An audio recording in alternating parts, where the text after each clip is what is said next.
सूत जी भगवान कहते हैं ऋषियों सुनो, उन्होंने क्या किया, उसको वहीं गड्ढे में गाड़ दिया, अकाल मृत्यु हो गई। सहज मृत्यु नहीं थी, वो अकाल मृत्यु हो गई।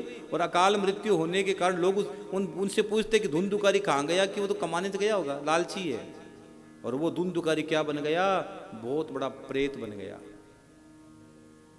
भागवत में, भागवत है ना, भागवत में सबसे पहले महात्म्य में प्रेत की कथा है, और शिव महापुराण में पिशाच की कथा है।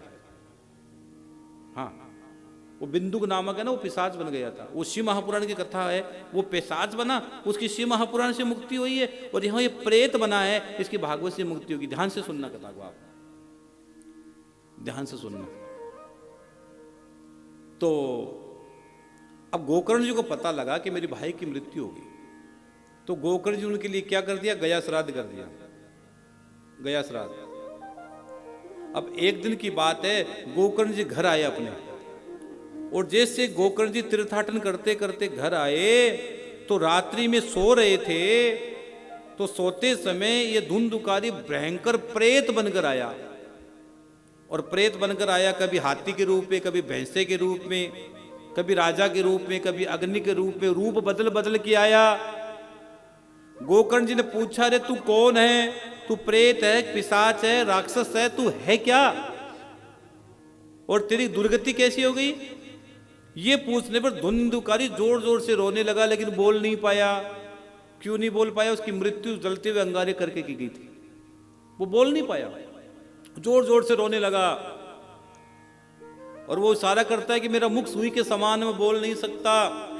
तो गोकर्ण जी ने हाथ में जल लिया, जल को अभिमंत्रित किया और छींटा मारा, और जैसे जल का छींटा मारा, वो बोलता है, अहम भ्राता त्वदीयोस्मि धुंधुकारिति नामत है, मैं तुम्हारा भाई धुंधुकारी हूँ, मैं तुम्हारा भाई धुंधुकारी हूँ।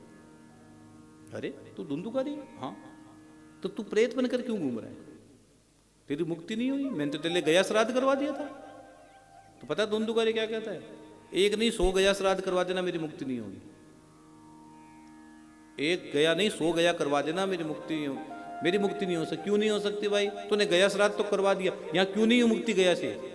यहाँ बड़ा प्रश्न खड़ा होता है, गया से मुक्ति होती है हम भी कहते हैं, लेकिन गया से मुक्ति इसलिए नहीं हुई कि गोकर्ण जी ने क्या सोचा कि ये आत्मदेव का बेटा है, लेकिन आत्मदेव का उन्होंने पिंड, जो गोत्र, यहाँ पिंड लगता है गोत्र से, गया में पिंड लाता है गोत्र से, तो उसने सोचा आत्मदेव का बेटा, तो उन्होंने वो गोत्र का उच्चारण कर दिया, लेकिन वो आत्मदेव का बेटा नहीं था, वो उसकी बहन का, उसकी छोटी धुंधुकारी की बहन का बेटा था, इसलिए गोत्र गलत चला गया।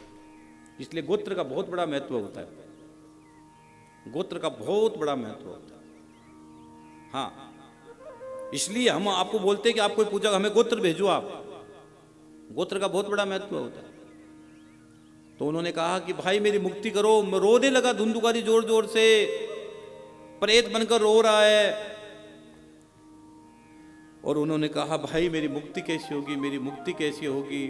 तो उस समय गोकर्ण जी ने कहा, इस समय मेरे पास कुछ समाधान नहीं है, मैं सुबह सुबह सूर्य भगवान को अर्घ्य दूंगा, तो सूर्य भगवान से पूछूंगा कि तेरी मेरी मुक्ति कैसी, तेरी मेरे भाई की मुक्ति कैसे होगी, तुम अभी लौट जाओ। वो धुंधुकारी चला गया प्रेत, और सुबह सुबह सूर्य भगवान को अर्घ्य दिया। अर्घ्य सबको देना चाहिए, कोशिश किया करो सुबह जल्दी अर्घ्य दो। कई लोग 12 बजे अर्घ्य देते हैं, यहाँ सर पे सूरज उगता है तो अर्घ्य डालते हैं, इतनी ऊपर। अर्घ्य जल्दी दिया करो, काहे का 12 बजे अर्घ्य देते हो। हाँ, कई लोग तो, और अर्घ्य की खासियत बताऊं, सूर्य अर्घ्य दो तो जिस जल से आप अर्घ्य दे रहे हो, उस जल से आपको सूर्य नारायण उस जल से नीचे से दिखाई देने चाहिए। सूर्य अर्घ्य की सबसे बड़ी खासियत ये है। और कोई काम नहीं बन रहा तो कच्चे दूध से अर्घ्य दे दो, काम बन जाएगा, देसी गाय के कच्चे दूध से सूर्य भगवान का अर्घ्य दो, मजा आ जाएगा। तो आप ये, जैसे आपके हाथ में पात्र है, तो आप जब अर्घ्य दो तो आपको इस जल से, गिरते हुए जल से सूर्य भगवान का दर्शन होना चाहिए। वो कब हो सकता है, सुबह ही सुबह हो सकता है। अगर आप 7, 8, 12 बजे दोगे तो यूं अर्घ्य दोगे, यूं, क्योंकि सूरज तो सर पे आ जाएगा, और सर पे आ गया तो फिर आप पानी गिराओगे तो या तो अपने में गिरेगा, हैं, ऐसा अर्घ्य फिर किस काम का। हम पूजा करनी पूरी नहीं जानते, फिर परिणाम भी उसको फल नहीं मिलता है। महाराज जी घनी पूजा करा, मारवाड़ी में कौन है, महाराज जी मैं तो घनी पूजा करा, मान तो फड़ी को नहीं मिल रहा। अरे कौन मिल रहा था ना फल, यहाँ कहीं फल मिल सी था नहीं, पूजा थाने थी करी कौन नहीं, पूजा थारी सही जगह गई कौन नहीं हो, खाली बात करी हो। महाराज मैं 5 हनुमान चालीसा कर लिया, 7 हनुमान चालीसा कर, काय हनुमान चालीसा कर लिया, एक तो कौन करे तू सावल, एक हनुमान चालीसा में 5-7 मिनट लग गए, कई ये हनुमान चालीसा करे, काय का हनुमान चालीसा है।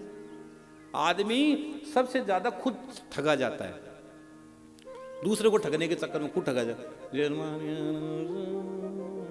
ऐसे तो हनुमान चालीसा, काय का हनुमान चालीसा है, सीधा ईमानदारी से करो। हनुमान चालीसा कर रहे हो, व्हाट्सएप पर मैसेज पर ध्यान है, इधर कौन में बहू क्या बना रही है, बेटा क्या कर रहा है, पोता क्या, पोता गिर तो नहीं जाए, पर तू पोते के चक्कर में कहाँ घूम रही, मेरी बावली बहना, ये मेरी बुढ़िया माँ, ले भजन कर भजन। वो तो होता नहीं है, वो तो होता नहीं। एक सन्यासी थे, बुढ़िया के घर आए, बुढ़िया भजन करो, उसने कहा अभी तो बेटे का विवाह ही नहीं, मैं कहाँ भजन करूँ, बेटे का विवाह हो गया। फिर आए सन्यासी, बावली अब तो भोजन कर ले, भजन कर ले, कि बाबा भोजन तो कर रही हूँ, भजन नहीं होता, क्यों नहीं, अभी तो बेटे का विवाह ही तो हुआ है, पोते का मुंह कहाँ देखा है, पोता हो गया। फिर आया संत बावली, अब तो भजन कर लिया, अभी तो पोते का मुख देखा है, पड़पोते का मुख देखना बाकी है। आदमी की इच्छाएं बढ़ती चली जाती है, इच्छाएं कभी खत्म नहीं होती। आप कि कोई आदमी एक काम करवा देता है, फिर दूसरी फाइल लेकर तैयार हो जाए, भाई जी महाराज ये काम तो मेरा हो गया, बस ये कर दिया। अब एक बार हमारे सब थे ही तो माखा थे ही तो मैं खट जैसे थार बिना, मैं तो थाक रही ऐसा, एक काम हो गया, अरे ये मर तू एक काम हो गयो ना तेरो, लेकिन ना महाराज मेरो काम करा दो, महाराज करा दो, महाराज करा दो। अब महाराज बेचारो के करे महाराज बेचारो, एक काम हो जाए महाराज, बस मैं गंगा ना लिया महाराज, वो बे सोच एक लो थे देखो महाराज। अब महाराज देख के बेचारो के करे, आ हालत है। खुद कर्म करनो कौन चाहे, खुद कर्म करनो कौन चाहे, कर्म कर्या बिना कोनी फल मिले मेरे भाईडो, कर्म करो, कर्म कर्या ही फल मिलसी, कर्मण्य वा दिखादश तू माँ फलेषु कदाचन, गीता जी कह देती है।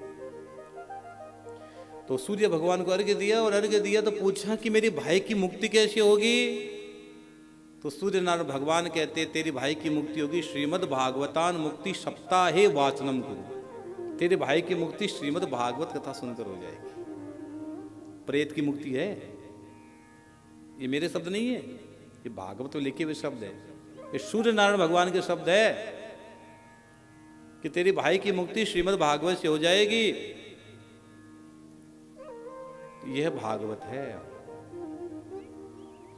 तो भाई अगर आपके परिवार में कोई किसी भी योनि में चला गया, किसी की दुर्गति हो गई, गति बिगड़ गई हो, तो भागवत से बड़ा कुछ भी नहीं है। भागवत कहती है मत भाग, हट जा मेरे पास, बहुत डोर लिया, हाँ आजा मेरे पास। जय श्री श्याम। आप सभी श्याम प्रेमियों से नम्र निवेदन है कि पूज्य महाराज श्री जी का YouTube चैनल मनुश्री जी महाराज रत्नगढ़ वाले को सर्च करें, सब्सक्राइब करें, शेयर करें, बेल आइकन दबाएं, ताकि महाराज श्री जी की वाणी जन जन तक पहुँचे और सभी को उसका लाभ प्राप्त हो। जय श्री श्याम।